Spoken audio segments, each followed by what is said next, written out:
taliyihii hore ee nabad sugidda iyo sirdoonka qaranka Soomaaliya ee NISA ayaa talooyin 5 qodob ah waxa uu xukuumadda federaalka Soomaaliya ka siiyay xaaladda cusub ee gudagalka xarakada Al-Shabaab ay ku bartilmaameedsatay waddanka Itoobiya. qoraal kooban oo uu ku soo ururiyay 5 qodob ayuu Fahdi Yaasiin kaga hadlay aragtidiisa amni ee la xidhiidha xaaladda soo cusboonaatay ee Al-Shabaab oo ah markii ay kooxdani gudaha u gashay dhulka Soomaali galbeed isaga oo tallaabadan ku tilmaamay mid halis weyn oo amni leh saameyn weyn ku yeelan karta guud ahaan dalalka mantaqada Geeska Afrika. xogta uu Fahdi Yaasiin ka soo saaray xaaladdan ee uu warbaahinta la wadaagay ee talada u badan waxa uu ku sheegay ama ay u dhignayd sida tan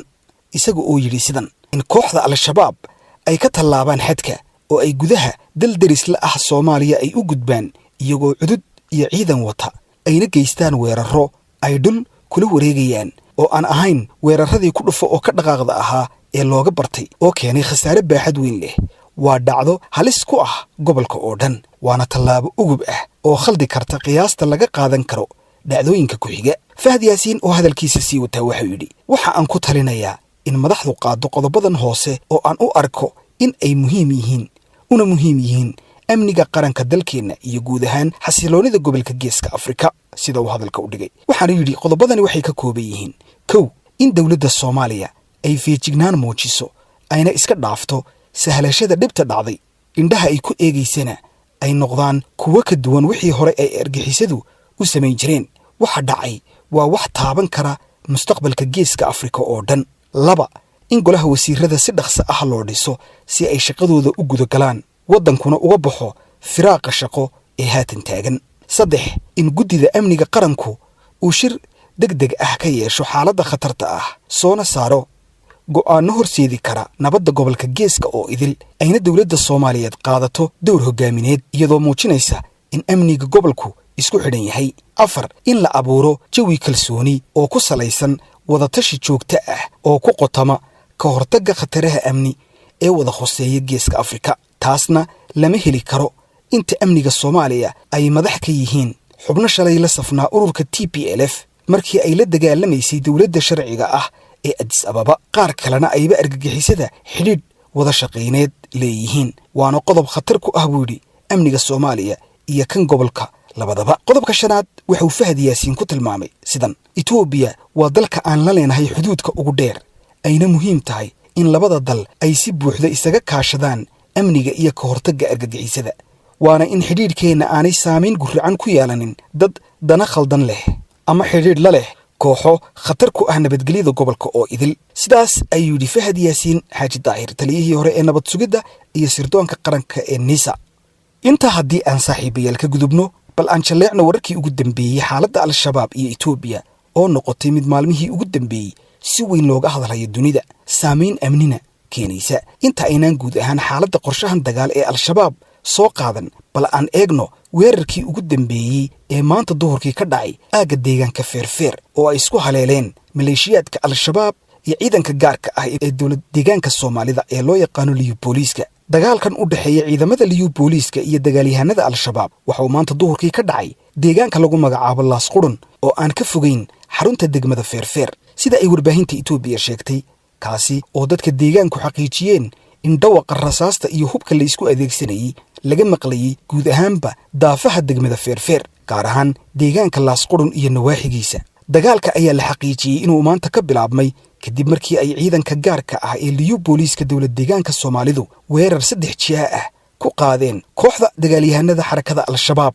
oo deegaankaasi ku sugnaa. weerarkaasi oo dhaliyay in dagaal culus halkaasi ka dhaco ilaa waqti dambe oo galabta ahna la maqlayay dhawaqa rasaasta. warbaahinta taageerta Al-Shabaab ayaa iyana dhinacooda xaqiijiyay dagaalkan maanta dhacay kaasi oo ay guulo ku sheegteen balse weli warbaahinta gaarka ah ee Al-Shabaab ma aanay faahfaahin dagaalkaasi. dhinaca kale mas'uuliyiinta dawlad deegaanka ayaan iyaguna wax faahfaahin ah ka bixin dagaalkan waxayse dadka deegaanka oo warbaahinta madaxa banaani wax ka weydiisay dagaalkani xaqiijiyeen in xataa degmada Feerfeer si rasmi ah looga maqlayay rasaasta dagaalkaasi oo qiyaastii goobta uu ka dhacay ay Feerfeer u jirto waxaan ka badnayn 15 kiiloomitir. dhinaca kale maleeshiyaad ka tirsan xarakada Al-Shabaab oo hor leh ayaa shalay subax waxa ay ka gudbeen xadka Soomaaliya iyo Itoobiya. maleeshiyooyin ka tirsan Al-Shabaab ayaa abaabulo ka wada xadka ay wadaagaan Soomaaliya iyo Itoobiya saacado yar kadib markii ciidanka gaarka ah ee dowlad deegaanka Soomaalidu ay ku dhawaaqeen in ay guul ka gaadheen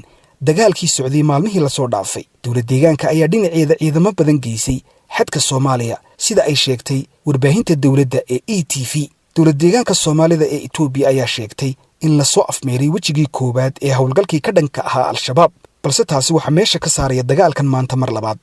deegaamadaasi ka dhacay. gobolka Afdheer oo xad la wadaaga gobolka Bokool ee Soomaaliya waxa maalmihii hore ee la soo dhaafay uu dagaal ku dhex maray ciidanka Liyu Police iyo Al-Shabaab. waxaa soo baxaya haddaba warar sheegaya in weli lagu raad joogo qaar ka tirsan maleeshiyaadkii Al-Shabaab ee gudaha u galay dowlad deegaanka Soomaalida, iyada oo xogaha qaarkood ay tibaaxayaan in ay Al-Shabaab u jihaysan yihiin dhinaca iyo gobolka Oromiya oo ay doonayaan inay saldhigyo ka samaystaan. ma jiraan ilaa hadda faahfaahin ka soo baxay mas'uuliyiinta sarsare ee xarakada Al-Shabaab marka laga reebo qaar ka mid ah culimada taageerta Al-Shabaab oo deegaamada ay gacanta ku hayaan kaga hadlay xaaladaasi. dhanka kale waxaa jira feejignaan sare oo la geliyay hay'adaha ammaanka ee dowlad deegaanka Soomaalida iyo guud ahaan ciidamada militariga ee dowladda federaalka Itoobiya. waana xaalad ka mid ah xaaladihii ugu adkaa ee uu wajahayo amniga gobolka dowlad deegaanka Soomaalidu. dowlad deegaanka Soomaalida oo muddo badan ku taameeyay xaalada amni kadib markii ay soo xiroodeen badiba jabhadihii dagaalka kala soo horjeeday dowladda Itoobiya, ayaa haddana waxay xaaladani muujinaysaa in ay tahay mid hor leh oo saameyn weyn oo amni yeelan karta. muuqaalo lagu baahiyey baraha bulshada ay ku xidhiidho ee internetka ayaa la arkayay dadweynaha deegaanka oo ciidamada gaarka ah ee Liyu Police-ka ku taageeraya cunooyin iyo biyo. madaxweynaha dowlad deegaanka Soomaalida Mudane Mustafa Maxamed Cumar oo ku sugnaa maalmahanba gobolka Afdheer ee dowlad deegaanka ayaa isaguna habeen hore waxa uu ka tegey magaalada Goday ee xarunta gobolka Shabeelle. mas'uuliyiinta dowlad deegaanka Soomaalida ayaa hore u sheegay in ciidamada dowladdu ay dileen in ka badan 100 xubnood oo ka tirsanaa Al-Shabaab kadib howlgallo 3 maalmood ka socday gudaha gobolka Afdheer. Al-Shabaab dhankooda waxay sheegeen in ay dileen in ka badan 150 ka tirsan ciidamada Liyu Police-ka. weeraradaasi oo ahaa kuwa dhif ah oo ka dhacay xadka dheer ee Itoobiya iyo Soomaaliya, gaar ahaan gudaha dowlad deegaanka Soomaalida. weerarka ay Al-Shabaab ku qaaday deegaanka Soomaalida waxaa cambaareeyay golaha sare ee arrimaha islaamka ee dowlad deegaanka Soomaalida. sidoo kale cambaaraynta waxaa qayb ka ahaa maxkamadda shareecada iyo odayaasha dhaqanka ee deegaanka. bal hadda wararka dheeraadka ah ee ka soo kordha xaaladda Itoobiya, ujeedada Al-Shabaab ay u gashay gudaha dowlad deegaanka iyo dagaalkoogan istiraatiijiga ee halka uu ku fool leeyahay, waxaan isku dayi doonaa in aan warbixin kale ka soo sameeyo haddii eebba idmo, iyada oo la sheegayo in xarakada Al-Shabaab ay u jihaysan tahay dhinaca deegaanka Oromiya oo ay doonayso in ay degaan wadnaha Itoobiya, kaasi oo haddii uu sidaa u dhaco saameyn amni oo khatar ah ku yeelan doona. innaga oo sidoo kale maqaal kale ku eegi doona markii ugu horreysay ee bal hadda kooxaha islaamiyiinta Soomaalidu ay isku dayaan inay gudaha u galaan dowlad deegaanka Soomaalida, gaar ahaan ururkii Al-Ittixaad Al-Islaami ee ka soo dagaalamay gudaha dowlad deegaanka Soomaalida sanadihii 90-maadkii. tan iyo intii mawaadiicdaas ku kulmi doono. Assalaamu calaykum waraxmatullaahi wabarakaatu.